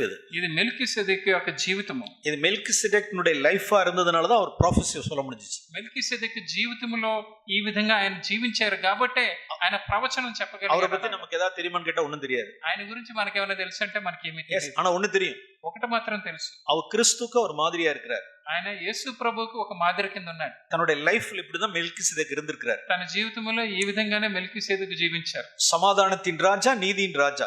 ఆయన సమాధానకి రాజు, నీతికి రాజు. அதனால இப்படிப்பட்ட வாழ்க்கை அவர் வாழ்ந்திருக்கிறார். అందుకని ఇటువంటి జీవితం ఆయన జీవించగలరు. அவ்வளவுதான், சொல்லிட்டு டிசப்பியர், மறைஞ்சிட்டார். అలాగే చెప్పారు మాటలు, ఇంకా ఆయన మరుగైపోయారు. சோ இப்படிதான் நம்மளுடைய மினிஸ்ட்ரி, நம்மளுடைய சர்வ் பண்றதும் ஜனங்களுக்கு இப்படிதான் நம்ம இருக்கணும். ఈ విధంగా మన పరిచర్యలు ఉండాలి, ఈ విధంగా మనం మనుషుల్ని సేవించాలి. நம்மளுடைய லைஃப்ல இருந்து நாம் என்ன செய்யறோம், வாழ்க்கையில இருந்து நம்ம பேசுறோம். మన జీవితంలోంచి మనం మాట్లాడాలి. அந்த வாழ்க்கை அவருக்கு என்ன, அந்த வார்த்தை அப்படியே அவர் எடுத்துக்கிட்டார் பாரு, ப்ராஃபஸி அப்படிங்கறத. ఈ యొక్క ప్రవచనం అనేది ఆ విధంగా ఆయన అలా తీసుకున్నాడు. చూడండి, అబ్రహాం. இன்னொரு வார்த்தையை நான் காண்பிக்க விரும்புகிறேன். ఇంకొక మాట నేను చూపించాలని అనుకుంటున్నాను. Second Kings chapter 6. రెండో రాజుల గ్రంథము. Second Kings chapter 6. రెండో రాజుల గ్రంథం 6వ అధ్యాయము. ప్రాఫెసీ, ప్రవచనం. అస్సీరియా, అష్షూరు రాజు. verse 8 ல இருந்து வாசிக்கிறோம். 6వ అధ్యాయము 8వ వచనం. Second Kings chapter 6 verse 8. రెండో రాజుల గ్రంథం 6వ అధ్యాయం 8వ వచనం. సిరియా రాజు ఇశ్రాయేలుతో యుద్ధము చేయవలెనని కోరి తన సేవకులతో ఆలోచన చేసి ఫలాని స్థలమునందు మన దండు పేట ఉంచుదమని చెప్పాను. అయితే ఆ దైవజనుడు ఇశ్రాయేలు రాజునకు వర్తమానం పంపి, ఫలానా స్థలమునికి నీవు పోవద్దు, అచ్చట సిరియన్లు వచ్చి దిగి ఉన్నారని తెలియజేసిన గనుక ఇశ్రాయేలు రాజు దైవజనుడు తనకు తెలిపిన హెచ్చరిక చేసిన స్థలమునకు పంపి సంగతి తెలుసుకుని తన వారిని రక్షించుకొనెను. ఇలాగో మాట మాటికి జరుగుచూ వచ్చినందున இப்படி அநேகம் தரம் அந்த ராஜா தன்னை காத்துக்கொண்டான். ఇలాగ మాట మాటికి రాజు తన వారిని రక్షించుకున్నారు. ராஜா ஒரே கன்ஃபியூஷன் ஆயிடுச்சு. ఇప్పుడు ఆ రాజుకి ఒకటే ఆ కన్ఫ్యూజన్ వచ్చేసింది. அந்த சிரியன் கிங் ஒரே கன்ஃபியூஸ்డ్. ఆ సిరియా రాజుకి గందరగోళం అయిపోయింది. verse 11 లో వాసిக்கிறோம். 11లో మనం చదువుతున్నాం. Please read. సిరియా రాజు కల్లోలపడి తన సేవకులను పిలిచి, మనలో ఇశ్రాయేలు రాజు పక్షమును వహించిన వారెవరైనది మాకు తెలియజెప్పరాదా అని వారిని అడుగగా. இது கூட நம்ம சர்ச்சில் இப்படி அடிக்கடி நம்ம ஜனங்கள்லாம் சொல்லுவாங்க. ఇది కూడా మన సంఘంలో ఎప్పుడు మన మనుషులు ఎప్పుడు చెప్పుకుంటూ ఉంటారు. எப்படின்னா சில பேர்லாம் இருக்காங்க, కొంతమంది ఉన్నారు, இன்னைக்கு இந்த பிரதர் பேசுறதுக்கு காரணம் வந்து யாரோ போய் சொல்லி விட்டாங்க, அதனாலதான் அவர் பேசுறாரு அப்படின்ட்டு. బ్రదర్ ఈ పూట ఎందుకు ఈ విధంగా ప్రసంగం చెప్తున్నారో తెలుసా, ఎవరో వెళ్ళి ముందుగానే ఆయనకి చెప్పారు, అందుకని ఆ విషయాన్ని బ్రదర్ ఇప్పుడు చెప్తున్నారు. இது நம்ம எல்லாருக்கும் இருக்கிற பிரச்சனை. இது we all face this problem. మేమందరం ఎదుర్కొనే సమస్య అది. யாரோ தெரியல ఎవరో తెలియదు కానీ ఎవరో వెళ్ళి చెప్పారు. நம்மளுடைய குடும்பத்தினுடைய மேட்டர் கொண்டு போய் அங்க போட்டு விட்டாங்க. మా కుటుంబంలో ఉన్న విషయాలన్నీ తీసుకెళ్లి పాస్టర్ గారికి చెప్పేస్తారు. அவர் அப்படியே சொல்றாரு பாருங்க. ఇప్పుడు ఆ బ్రదర్ అదే విధంగా చెప్పేస్తున్నారు చూడండి. அது எப்படி தெரியும் அவருக்கு? లేకపోతే ఆయనకి ఎలా తెలుస్తుంది? అది யாரோ சொன்னதுனாலதானே தெரியும். ఎవరో చెప్తేనే కదా తెలిసేది.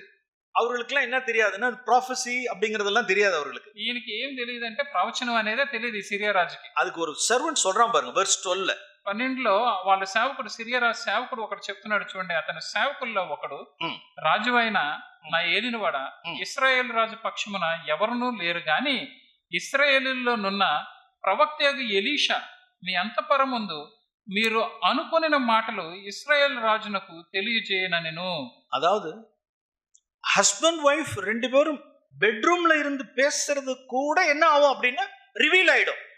అంటే భార్యాభర్తలు వాళ్ళ బెడ్రూమ్ లో మాట్లాడుకున్న మాటలు కూడా బయటకు తెలుస్తాయి. எவ்வளவு பெரியதான மினிஸ்ட்ரி, ப்ராஃபெட்டிக்கல் மினிஸ்ட்ரி. ఎంత గొప్ప ప్రవచనమో చూడండి, ఎంత వరమో చూడండి. இது நம்மளுடைய அனுபவமாகவே இருக்கணும். ఇది మన అనుభవం కింద ఉండాలి. எப்படி சொல்லப்படக்கூடாது அப்படின்னா, எது உண்மையா இருந்துடக்கூடாதுன்னா, யாரோ சொல்லி இந்த எல்டர் பிரதருடைய ஒய்ஃப் போய் சொல்லி அல்லது இன்ன பிரதர் போய் சொல்லி இவங்க சொல்லி இவர் பேசுறாருங்கிறது உண்மையாக இருக்கக்கூடாது. ఎవరో వెళ్ళి లేకపోతే ఆ సిస్టర్ వెళ్ళి ఎవరో బ్రదర్ కి చెప్పడం వల్ల ఆయన చెప్తున్నారు అనేది నిజముగా ఉండకూడదు. அப்படி இருக்கக்கூடாது. అలాగ జరగకూడదు. அப்படி மினிஸ்ட்ரி செய்யறவர்கள் தேவனுடைய புல்பிட்ல நீண்ட நாட்களா இங்க நிக்க முடியாது. ఎవరి ద్వారానో మాటలు విని దాన్ని పలికే వాళ్ళు ఇక పుల్పిట్ దగ్గర నిలబడకూడదు. தேவன் அவெல்லாம் எடுத்துருவார். மனுஷன் ஹியூமன் அதெல்லாம். వాళ్ళందరూ మనుషులు, మానవ మాత్రమే. దేవుడు వారిని తీసేస్తారు. హోలీ స్పిరిట్, పరిశుద్ధ ఆవియానவர் பேசணும். పరిశుద్ధాత్మ అయిన వారు మాత్రమే ఆయనతో మాట్లాడాలి. ஒவ்வொரு மனுஷனுடைய இருதயத்துக்குள்ள இருக்கிறது தேவன் பேசணும். ప్రతి మనుషుని హృదయంలో ఉన్నది దేవుడు మాట్లాడతారు, తెలియజేస్తారు. சாட்டர்டே நைట్ హస్బెండ్ వైఫ్ బెడ్రూమ్ లో பேசுனது సండే ఇங்க రివీల్ ఆవணும். శనివారం రాత్రి భార్యాభర్తలు వాళ్ళు బెడ్రూమ్ లో మాట్లాడుకునే మాటలు ఆదివారం ఇక్కడ బయటికి రావాలి. அவங்களுக்கே தெரிஞ்சிருக்கும். అప్పుడు వాళ్ళకే గ్రహింపు అవుతుంది. நேத்து நைட்டு தானே நம்ம பேசணும் ரெண்டு பேரும். నిన్న రాత్రే కదా మనం ఇద్దరం మాట్లాడుకున్నాం. நிச்சயமா அது வேற யாரும் சொல்லிருக்க முடியாது. ఖచ్చితంగా ఎవరో చెప్పలేరు ఇంకా ఆ విషయాన్ని. நம்ம புருஷன் ரெண்டு ரெண்டு பேரும் தானே இருந்தோம். ఎందుకంటే భార్యాభర్తలు మన ఇద్దరమే కదా ఉంది. அப்ப இன்னைக்கு காலையில 11 மணிக்கு பிரதர் பேசுறாரு. మరి ఈ రోజు పొద్దున్న 11 గంటలకు బ్రదర్ ఎలా చెప్తున్నారు? హో, రియల్లీ హోలీ స్పిరిట్ தான். ఖచ్చితంగా ఇది పరిశుద్ధాత్మే. எஸ், அப்படிப்பட்ட மினிஸ்ட்ரி உண்டு. అటువంటి పరిచర్య ఉంది. ఓల్డ్ టెస్ట్మెంట్ లో ஒரு ఎలీసాவை దేవుని இப்படி நடத்துவாரானால், పాత నిబంధనలో ఎలీషానే దేవుడు ఈ విధంగా నడిపించారు అంటే, ఓల్డ్ టెస్ట్మెంట్ మెల్కిసెదెకు దేవుని இப்படி பயன்படுத்துவாரானால், పాత నిబంధనలో ఉన్న మెల్కిసెదెకునే దేవుడు ఆ విధంగా సిద్ధపరిచారు అంటే, நியூ కోవెనెంట్ లో நாம் எவ்வளவாய் தேவன் நம்மளை பயன்படுத்த முடியும்? ఇప్పుడు కొత్త నిబంధనలో దేవుడు మిమ్మల్ని ఇంకెంతగా సిద్ధపరచగలరు. எஸ், అవును. அந்த அப்ப நம்ம என்ன அப்படின்னா மினிஸ்ட்ரி, ப்ரொஃபெட்டிக்கல் மினிஸ்ட்ரி அப்படின்னா ఇక ప్రవచనాత్మకమైన పరిచర్య అంటే verse 9 లో వాసిக்கிறோம். 9లో మనం చదువుతాం. ஜனங்களுக்கு நாம என்ன சொல்றோம் அப்படின்னா, మనుషులకి మనం ఏం చెప్తున్నాం అంటే, సాటన్ அந்த இடத்துல நமக்கு ஒரு என்ன வச்சிருக்கோம் அப்படின்னா ஒரு ஸ்கீம் வச்சிருக்கான், జాగ్రత్త. మనం ఏం చెప్పాలంటే, సైతానుడు ఆ ప్రదేశంలో తన తంత్రములు కుట్ర బన్నాడు, జాగ్రత్త. இந்த இடத்துல சாட்டனுடைய ஸ்னார் இருக்கு. ఇక్కడ సైతాన్ యొక్క ఉచ్చు ఉంది. இந்த இடத்துல சாட்டனுடைய ஸ்னார் இருக்கு. అక్కడికి వెళ్తే అక్కడ సైతాన్ యొక్క ఉచ్చు ఉంది, జాగ్రత్తగా ఉండండి. ஜனங்கள் கேட்கறதும் கேட்காதும் அவங்களுடைய காரியம். వాళ్ళు విన్నారా వినకపోయారా అనేది వాళ్ళ పని. అది நம்மளுடைய பொறுப்பு என்ன அப்படின்னா, మన బాధ్యత ఏంటంటే இன்னென்ன இடத்துக்கு போகாதபடிக்கு எச்சரிக்கை ஆயிரும். ఇలాంటి పరిస్థితులకు వెళ్లకుండా మీరు ముందుగానే వాళ్ళని హెచ్చరించాలి. సాటన్ இப்படி எல்லாம் ஸ்னார்ஸ் இருக்குதெல்லாம், సైతానుడి యొక్క ఉచ్చులు ఉన్నాయి ఇక్కడ ప్రతి ఇలాంటి ప్రదేశంలో. இதெல்லாம் நம்ம ரிவீல் பண்ணுகிற இடம் தான் சர்ச். ఇదన్నీ బయటికి మనం తీసుకొచ్చి బహిర్గతం చేసే ప్రదేశమే సంఘము. ஸோ இப்படிப்பட்டதான ப்ரொஃபெட்டிக்கல் மினிஸ்ட்ரி நாம் டிசைர் பண்ணுவோம். ఇటువంటి ప్రవచనాత్మకమైన పరిచర్యను మనం కోరుకోవాలి. ఓకే, మనం జెనసిస్ చాప్టర్ 14కి நாம் திருப்போம்.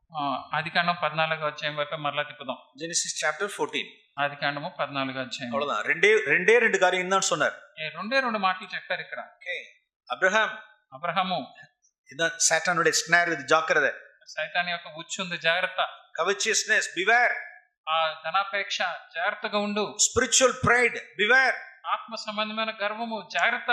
அவ்வளவுதான். அவர் மறைஞ்சிட்டார். అంతే, ఆయన మరుగైపోయారు. Okay, what happened? తర్వాత ఏం జరిగింది? இந்த வார்த்தை எடுத்துக்கிட்டார் பாருங்க. అబ్రహాం ఆ మాట తీసుకున్నారు. verse 21 and 22 లో 21, 22లో సొదొమరాజు మనుషులను నాకు ఇచ్చి ఆస్తిని నీవే తీసుకొనుమని అబ్రహాముతో చెప్పగా, అబ్రహాము, నేనే అబ్రహామును ధనవంతునిగా చేసి తినని నీవు చెప్పకుండానట్లు ఒక నూలు పోగైనను చెప్పుల వారినైనను నీ వాటిలో ఏదైనను తీసుకొననని ఆకాశమునకు భూమికి సృష్టికర్తయగు సర్వోన్నతుడగు దేవుడినైన యెహోవా ఎదుట నా చెయ్యి ఎత్తి ప్రమాణము చేయుచున్నాను. நல்ல வார்த்தை. ఎంత మంచి మాట చూడండి. இப்ப இந்த மோஸ்ட் ஹை காட் அப்படிங்கற ஃப்ரேஸ் அவர் எங்க இருந்து கத்துக்கிட்டார்? ఈ సర్వోన్నతుడైన దేవుడు అనే మాటని ఆయన ఎక్కడి నుంచి నేర్చుకున్నారు? மெல்கிசெதேக் இருந்து கத்துக்கிட்டார். మెల్కీసెదెక్ దగ్గర నుంచి నేర్చుకున్నారు. இனிமே நான் மனுஷரிடத்துல கையேந்த மாட்டேன். ఇక మీదట இந்த మనుషుల ఎదుట నా చేతులు చాపను. நான் உம்மிடத்தில் என் கையை உயர்த்துகிறேன். నేను దేవుని ఎదుటే నా చెయ్యి ఎత్తుతున్నాను. இந்த சோதோமின் ராஜா கொடுத்து நான் ஐஸ்வர்யவானேன் என்று சொல்லாதபடிக்கு அப்படின்னு ఈ సొదొమ రాజు వల్ల నేను ఆస్తిని సంపాదించుకున్నాను, ఐశ్వర్యవంతుడైనని చెప్పకుండానట్లు. பிரியமானவர்களே, இந்த வார்த்தை நம்மளுடைய வார்த்தை, இந்த வார்த்தை நமக்கு நிஜமாகட்டும். ఈ మాట మన జీవితంలో నిజమవ్వాలి. அதாவது இந்த வார்த்தை எப்படின்னா, ఈ మాట ఏంటంటే, இப்ப சோதோமின் ராஜா அப்படி சொல்றாரு. சும்மா இமேஜினேஷனா நான் சொல்றேன். మనం ఈ విధంగా ఊహించుకుందాం. ఈ సొదొమ రాజు ఇలా చెప్తున్నాడు. அங்க ஒரு கம்பெனி இருக்கு பாருங்க, மேம்ரே அப்படிங்கறதான இந்த பிளைன் வேலில ஒரு అబ్రహాం అండ్ కో அப்படின்னு ஒரு కంపెనీ இருக்கு பாத்தீங்களா? మమ్రే అనే ఒక పీఠభూమి దగ్గర అబ్రహాము మరియు కో అనే ఒక కంపెనీ ఉంది కదా. Wool exports and company, exports company, wool exports company. అది ఉన్నిని ఎగుమతి చేసే కంపెనీ. అబ్రహాం అండ్ కో కంపెనీ పేరు. Wool exports. వాళ్ళు ఉన్నిని వాళ్ళు ఎగుమతి చేస్తారు. அது அவ்வளவுக்கு ஃபைனான்ஸ் யார் தெரியல, நான் தான் ஃபைனான்ஸே. అప్పుడు దానికి ఎవరు ఇన్వెస్టర్, దానికి పెట్టుబడి పెట్టేది ఎవరో తెలుసా? నేనే. సోదోమిన్ రాజా அப்படி சொல்லிடாதபடிக்கு, ఆ కంపెనీకి సొదొమ రాజు పెట్టుబడి పెడుతున్నాడు అని చెప్పకుండానట్లు, நான் கொடுத்ததா அவன் இன்னைக்கு மம்ரேல உள்ளதான உல் எக்ஸ்போர்ட்ஸ் కంపెనీ ఎన్నాలదా என்று சொல்லாதபடிக்கு, మమ్రే అనే ఊర్లో అబ్రహాం అనే కో ఎక్స్పోర్ట్ కంపెనీ నేను చేశాను, నా వల్ల వచ్చిందని చెప్పకుండానట్లు. ஒண்ணு கூட வேணாம், ఒక్కటి కూడా నాకు అవసరం లేదు. எனக்கு தேவன் தான், எனக்கு தேவை தேவன்கிட்ட சொல்றேன். నాకు కావాల్సింది నేను దేవునికే చెప్తున్నాను. அவ்வளவுதான். என் கையை அவரிடத்தில் உயர்த்துகிறேன். నా చేతులు ఆయన వైపు చెప్తున్నాను. இது ஆக்சுவலா தேவன் அப்ரஹாமுக்கு வச்ச டெஸ்ட். ఇది దేవుడు అబ్రహాముకు పెట్టిన ఒక పరీక్ష. அடுத்து பின்னால வாசிக்கிறோம். దాని కింద మనం చదువుతాం. verse 15, chapter 15 verse 1. 15వ అధ్యాయం మొదటి వచనం. ఇవి జరిగిన తర్వాత, இந்த காரியம் நடந்த பின்பு, ఇది జరిగిన తర్వాత, தேவன் டெஸ்ட். ஜெனிசிஸ் 13ல ஒரு டெஸ்ட், 13వ అధ్యాయంలో ఒక పరీక్ష. அதாவது பார்ட்டிஷன் டிவிஷன் ஆகுது அப்ரஹாமுக்கு లోతుకి అక్కడ విభజన జరుగుతుంది. அந்த டெஸ்ட்ல பாஸ் பண்ணிட்டார். ఆ పరీక్ష పాస్ అయిపోయారు అబ్రహాము. Okay, genesis 14.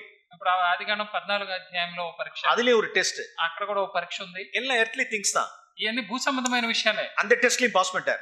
ఈ పరీక్షలో కూడా పాస్ అయ్యారు. రెండు టెస్ట్లயும் பாஸ் பண்ணனும் ஆண்டவர் ஒரு ప్రామిస్ கொடுக்கிறார் பாரு. ఇప్పుడు రెండు టెస్టుల్లో పాస్ అవ్వగానే, రెండు పరీక్షలు పాస్ అవ్వగానే దేవుడు ఒక వాగ్దానం ఇస్తున్నారు చూడండి. verse 1, మొదటి వచనం 15. இந்த காரியங்கள் நடந்த பின்பு, ఇవి జరిగిన తర్వాత, ప్లీజ్ రీడ్. యెహోవా వాక్యము అబ్రహామునకు దర్శనమందు వచ్చి, అబ్రామా భయపడకుము, నేను నీకు కేడము, నీ బహుమానము అత్యధికమగునని చెప్పాను. రెండు కార్యాలు சொல்றார். ఇప్పుడు రెండు విషయాలు చెప్తున్నా. நான் உனக்கு ஷீல்டா இருப்பேன், నేను నీకు కేడమునై ఉంటాను. உன் மனைவிக்கு உன் சந்ததிக்கு நான் கேடகம் ஷீல்டா இருப்பேன். నీ భార్యకు, నీ బిడ్డలకి, అందరికీ నేను కేడముగా ఉంటాను. எஸ், எவ்வளவு உண்மை பாருங்க, ఎంత నిజమో చూడండి. பொருளாசை இல்லாத மனுஷனுடைய ஃபேமிலிக்கு கர்த்தர் கேடகமா இருப்பார். ధనాపేక్ష లేని కుటుంబానికి దేవుడు కేడముగా ఉంటారు. அன்னைக்கு இருக்கக்கூடியதான பெரிய பவர் என்ன அப்படின்னா, ఆ రోజుల్లో ఉన్న పెద్ద శక్తి, పవర్ ఏంటంటే ఈజిప్షియన్ పవర్, ఐగుప్తు శక్తి. பார்வோன் கடத்தி கொண்டு போறான் மனைவி சாராய. ఆ ఫరో తన భార్యను తీసుకుని వెళ్ళిపోతున్నాడు. தொட முடியல. ముట్టడం కూడా కుదరలేదు. தேவன் ஷீல்டா இருந்தார். ఎందుకంటే దేవుడు కేడముగా ఉన్నారు. இன்னொரு முறை ఇంకొకసారి பிலிஸ்டீன்ஸ்னுடைய கிங் அபிமெலேக் கடத்தி கொண்டு போறான், கிட்னாப் பண்ணி கொண்டு போறான். ఫిలిస్తీ రాజైన అబీమెలెకు సారాను తీసుకుని వెళ్ళిపోతున్నాడు. தொட முடியல. ముట్టడానికి కూడా కుదరలేదు. தொட்டா செத்துருவான். ముట్టాడా చనిపోతాడు. எஸ், தேவன் ஷீல்டா இருந்தார். ఎందుకంటే దేవుడు కేడముగా ఉన్నారు. எஸ், நாம் பொருளாசை இல்லாதவர்களாய் நாம் இருக்கும் பட்சத்தில், నేను ధనాపేక్ష లేని వాడిగా ఉన్న పక్షములో, ఇట్స్ ప్రామిస్, ఆయన వాగ్దానము, we can claim this promise. ఈ వాగ్దానాన్ని మనం స్వతంత్రించుకోవచ్చు. நம்மளுடைய பெண் பிள்ளைகளா இருந்தாலும் சரி, మన ఆడపిల్లలైనా సరే, நம்மளுடைய பையன்மார்களா இருந்தாலும் சரி, మన మగ పిల్లలైనా సరే, worldly girls worldly boys எல்லாம் கிட்னாப் பண்ணி எல்லாம் கொண்டு போக முடியாது. ఈ లోక సంబంధమైన అబ్బాయిలో అమ్మాయిలో వారిని ఎవరు తీసుకుని పోవడానికి కుదరదంతే. நம்மள்ட்ட கவச்சியஸ்னஸ் இருக்க கூடாது. మన దగ్గర ధనాపేక్ష ఉండకూడదంతే. அப்படிப்பட்டவர்களுக்கு தேவன் ஷீல்டா இருப்பார். అటువంటి వారికి దేవుడు కేడముగా ఉంటారు. தேவன் நம்மளுடைய பிள்ளைகளையும் சூழ்ந்து பாதுகாப்பார். దేవుడు వాళ్ళ పిల్లల చుట్టూ అలాగ కాపుదల వేస్తారు. Yes, these are not certain lessons we learn from chapter. ఈ పాఠం నుంచి, ఈ పాఠములు మనం నేర్చుకుంటున్నాం ఈ అధ్యాయముల నుంచి. మనం ஒண்ணு வேண்டாంటారు, எனக்கு ஒண்ணு வேண்டாம், నాకు ఏమీ వద్దన్నాడు అబ్రహాం. என்னை யாரும் ஒண்ணு சொல்லிடக்கூடாது, ఎవరు నన్ను ఈ విధంగా చెప్పకూడదు. என்னுடைய டெஸ்டிமனி, நான் இந்த வேர்ஸ்ல என்னோட டெஸ்டிமனி நான் சொல்ல விரும்புறேன். verse 22ல, ఈ 22వ వచనంలో నేను నా సాక్ష్యం చెప్పాలనుకుంటున్నాను. 2000ல తిరుకాటపల్లిలో చర్చ్ డివిజన్ ఆనిச்சு. 2000 సంవత్సరంలో తిరుకాటపల్లిలో ఒక సంఘము విభజించబడింది. அப்ப చర్చ్ స్టార్ట్ ఆనது 1988. 1988లో సంఘం ఆరంభించబడింది. ஒரு 12-13 ఇయర్స్ కழிச்சு అங்க చర్చ్లో స్ప్లిట్ ఆనిச்சு. ఒక 12-13 సంవత్సరముల తర్వాత సంఘము విడిపోయింది రెండుగా. நான் இப்ப இந்த சமயத்துல 2000 பிப்ரவரியில தான் சர்ச் டிவைட் ஆனது. 2000 సంవత్సరము ఫిబ్రవరిలో సంఘము అలాగ రెండుగా విడిపోయింది. அப்ப இந்த சமயத்துல நான் 98, 99, 2000 வரைக்கும் என்னோட வீடு நான் கட்டிக்கிட்டே இருந்தேன். 1998, 99, 2000 వరకు నేను నా ఇల్లు కడుతూ ఉన్నాను, ఇంటిని నిర్మిస్తూ ఉన్నాను. என்னுடைய கன்விக்ஷன் வந்து எனக்கு இந்த பேங்க் லோன், ஹவுசிங் லோன் இதெல்லாம் எனக்கு என்னோட கன்விக்ஷன் கிடையாது. That's my personal conviction. అది బ్యాంక్ లోను, హౌసింగ్ లోను అని నాకు ఉండేది కాదు. எவ்வளவு லேட் ஆனாலும் பரவாயில்ல, நம்மளுடைய பணத்துல இருந்து, என்னுடைய ப்ராவிடென்ட் ஃபண்ட்ல இருந்து பணத்தை எடுத்து எவரி 6 months கழிச்சு நான் வீடு கட்டுவேன். నేను హౌసింగ్ లోను అవేం పెట్టకుండా నాకున్న పిఎఫ్ లోంచి అప్పుడప్పుడు డబ్బులు తీసుకుంటూ 6 నెలలకు ఒకసారి కొద్ది కొద్దిగా నేను ఇంటిని నిర్మిస్తూ ఉన్నాను. ఓకే, அப்ப என்னுடைய சர்ச்சில் உள்ள ஒரு 3 பிலீவர்ஸ், అప్పుడు నా సంఘంలో ఉన్న 3 విశ్వాసులు, 3 பேர் they came forward, voluntarily they came forward. వాళ్ళే స్వచ్ఛందంగా ముందుకు వచ్చారు. என் மேல ரொம்ப பிரியமா இருந்தவங்க கூட, వాళ్ళని ரொம்ப దేని மேல ரொம்ப பிரியமா இருந்தாங்க. వాళ్ళు ఎంతో ప్రియమైన they were వారి very కింద affectionate with me. వాళ్ళు నాకు ఎంతో ప్రియమైన వారి కింద ఉన్నారు. பிரதர், ஏன் வந்து இப்படி 6 months வெயிட் பண்ணி நீங்க கட்டுறீங்க? బ్రదర్, ఎందుకు మీరు 6 నెలలు అలా ఆగి ఎందుకు కడుతున్నారు? we have money, డబ్బులు మా దగ్గర ఉన్నాయి, please have it. మేము డబ్బులు ఇస్తున్నాం, తీసుకోండి, நீங்க கட்டுங்க, మీరు ఇల్లు కట్టండి. பின்னால 6 months கழிச்சு உங்களுக்கு ப்ராவிடென்ட் ஃபண்ட் நீங்க அப்ளை பண்ணி பணம் வந்ததுக்கு அப்புறம் எங்களுக்கு கொடுங்க. మీరు 6 నెలల తర్వాత మీ పిఎఫ్ అప్లై చేసినప్పుడు డబ్బులు తిరిగి వచ్చినప్పుడు మాకు ఇవ్వండి. one brother, ఒక సహోదరుడు అలా చెప్పారు, another brother, ఇంకో సహోదరుడు చేశారు, another brother, ఇంకో సహోదరుడు అలా చేశారు. 3 believers, 3 సహోదరులు అలా చేశారు. அந்த டைம்ல தான் அந்த வார்த்தை எனக்கு, ఆ సమయంలో ఈ యొక్క మాట నాకు జ్ఞాపకం వచ్చింది. பின்னால எனக்கு சோதனை வரப்போகுது, వెనక నాకు ఈ శోధన రాబోతుంది. பின்னால எனக்கு சோதனைக்கு முன்னதாகவே ఈ శోధన రావడానికి ముందుగానే ஆண்டவர் இந்த வசனத்தை எனக்கு காண்பிச்சிட்டார். దేవుడు మా వచనాన్ని నాకు చూపించారు. ஆபிரகாமை நான் ஐஸ்வர்யவாக்கினேன் என்று சொல்லாதபடிக்கு, నేనే అబ్రహామును ధనవంతునిగా చేసితేనని చెప్పకుండానట్లు, அதாவது நான் கொடுத்துதான் இந்த பிரதர் வீடு கட்டினார், నేను ఇచ్చాను కాబట్టే ఈ సహోదరుడు ఇల్లు కట్టారు. இல்ல சிலர்லாம் இருக்காங்க, இன்னும் நிறைய சொல்லுவாங்க. అవును, చాలా మంది ఉన్నారు, ఇంకా చాలా చెప్తారు ఇలాగ. அந்த வார்த்தை உனக்கு சொல்லப்படக்கூடாது. అటువంటి మాట వాళ్ళు చెప్పకూడదు. ஓல்ட் டெஸ்டமென்ட் அப்ரஹாம் எப்படி இருந்துக்காருன்னு பாரு. పాత నిబంధనలో అబ్రహాం ఏ విధంగా ఉన్నాడో చూడండి. గాడ్స్ గ్రేస్, దేవుని కృప. அதான் இன்னைக்கு நமக்கு மெல்கிசெடேக் ஹோலி ஸ்பிரிட் நமக்கு இருக்கார், கம்ஃபர்டர். ఈ దినముల్లో మెల్కీసెదెకు మనకు లేకపోయినా పరిశుద్ధాత్ముడు ఉన్నారు, మన ఆదరణకర్త. That's why you should be always filled with the power of the Holy Spirit. అందుకే మనం ఎల్లప్పుడూ కూడా పరిశుద్ధాత్మ చేత నింపబడి ఉండాలి. ஆவியானவர் போதிச்சு கொடுத்துட்டார். ఆత్మైన దేవుడు బోధిస్తూ ఉంటారు. Thankful are, but refuse it, humbly refuse it. Be thankful to the people, those who are coming forward. ఎవరైతే ముందుకు వచ్చి ఆ విధంగా మీకు సహాయం చేస్తున్నారో వారికి మీరు కృతజ్ఞులై ఉండండి, కానీ దాన్ని తిరస్కరిస్తూ ఉండండి. But don't receive. దాన్ని మీరు తీసుకోకండి, మీరు తిరస్కరిస్తూనే ఉండండి. Gently, with all gratitude, you please refuse it. ఎంతో కృతజ్ఞతతో మృదువుగా దాన్ని తిరస్కరిస్తూ ఉండండి.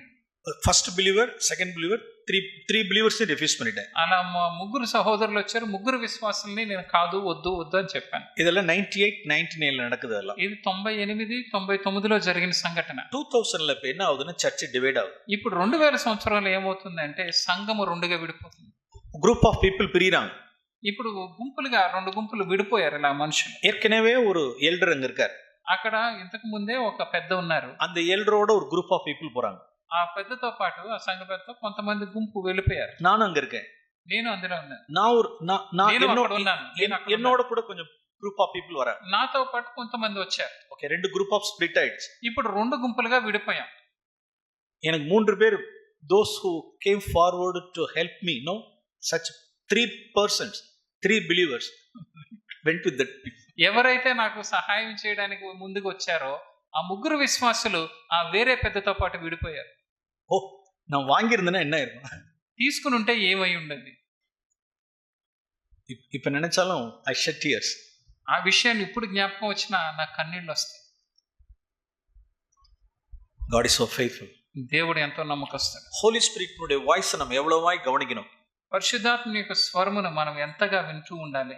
ஏதாவது ஒருத்தவங்க கொடுக்குறாங்கன்னு சொன்னா வாங்கி போட்டுக்க வேண்டியது. ఎవరైనా ఇస్తున్నారంటే గబుక్కని తీసుకుని జోబులో పెట్టుకోవడమే. We should hate it. దాన్ని మనం అసహించుకోవాలి. ஒரு old testament man ten we are learning. ఒక పాత నిబంధన మనుషుల దగ్గర నుంచి మనం నేర్చుకుంటున్నాం ఈ మాట. ஆண்டவருக்கு நான் நன்றி உள்ளவனா இருந்தேன். దేవునికి నేను ఎంతో కృతజ్ఞుడై ఉన్నాను. தகப்பனே, பரிசுத்த ஆவியானவருடைய சத்தத்துக்கு நான் செவிசாய்த்ததற்காக உமக்கு நன்றி. తండ్రి, పరిశుద్ధాత్మని యొక్క స్వరమునికి నా చెవి వినగలిగినందుకు నీకు వందనాలు. இந்த வார்த்தையை பாருங்க. இப்ப 22వ వచనం, 22వ వచనం చూడండి. ఆబ్రామై நான் ఐశ్వర్యవాక్యనే என்று சொல்லாதபடிக்கு, నేనే అబ్రహామును ధనవంతునిగా చేసితినని నువ్వు చెప్పకుండునట్లు. இந்த வார்த்தையை கேட்டுக்கொண்டிருக்கிற அருமையான சகோதரர்கள், ఈ మాట వింటున్న ప్రియమైన సహోదరులారా, don't give room for any condemnation. ఈ విషయంలో మిమ్మల్ని మీరు ఏమి దోషారోపణ నిందారోపణ చేసుకోకండి. Don't be discouraged. దీని విషయమే మీరు నిరుత్సాహపడకండి. கடந்த நாட்கள் அப்படி நீங்க வாங்கியிருந்தீங்க, గత కాలంలో మనం అలా తీసుకుని ఉండొచ్చు. forget the past. గతమును మర్చిపోండి. நாம் ఎదువుమే ఎనీ వర్డ్ ఆఫ్ இருந்தாலும் పాస్ట్ கிடையாது, ఫ్యూచర్కి தான். మనకి ఇవ్వబోయే ఇక్కడ ఏ వాక్యమైనా కానీ గతానికి కాదు, మన భవిష్యత్తుకు మాత్రం. ఇదల్ we should have some spiritual discipline in the financial area. మన యొక్క ధన సంబంధమైన ఈ యొక్క అంశములో మనకి ఆత్మ సంబంధమైన క్రమశిక్షణ ఎంత అవసరమై ఉన్నది. ఓకే, இந்த లెసన్స్லாம் இதெல்லாம் யார்கிட்ட இருந்து கத்துக்கிட்டா? ఈ పాఠాలన్నీ ఎవరి దగ్గర నుంచి నేర్చుకున్నారు? మెల్కిసెదెకునుடைய మినిస్ట్రీ, మెల్కిసెదెకు యొక్క సేవ పరిచర్య, ప్రొఫెటికల్ మినిస్ట్రీ, ఈ యొక్క ప్రవచనాత్మకమైన సేవ పరిచర్య నుంచి. ఓకే, அவர் அப்படியே தப்புவிக்கப்பட்டார்.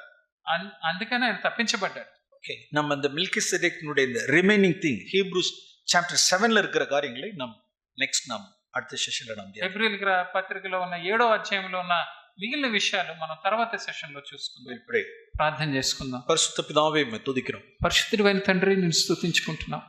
எங்களுடைய திருச்சபையில் உம்முடைய பிரசன்னம் எல்லாவற்றுக்கும் மேலாக உம்முடைய பிரசன்னம் இருக்கணும் தான். ప్రభువా, మా సంఘములన్నిటిలో కూడా నీ యొక్క సన్నిధి ప్రసన్నత ఉండేలాగా చేయండి. எங்களுக்கு preaching அல்ல ஆண்டவரே, మా యొక్క బోధలు కాదు ప్రభువా, எங்களுக்கு prophecy இருக்கணும் ஆண்டவரே. ప్రభువా, ప్రవచనం ఉండాలి. எங்களுடைய திருச்சபையில் మా సంఘముల్లో దీర్ఘ దర్శన ఆవియం உம்முடைய பிரசன்னமும் எங்கள் சபையில் இருப்பதாக. ప్రవచనాత్మ నీ యొక్క సన్నిధి మేము కలిగి ఉండాలి ప్రభువా. యేసు నామములో పితావే. యేసు నామములో అడుగుచున్నాము తండ్రి. ఆమేన్. ఆమేన్.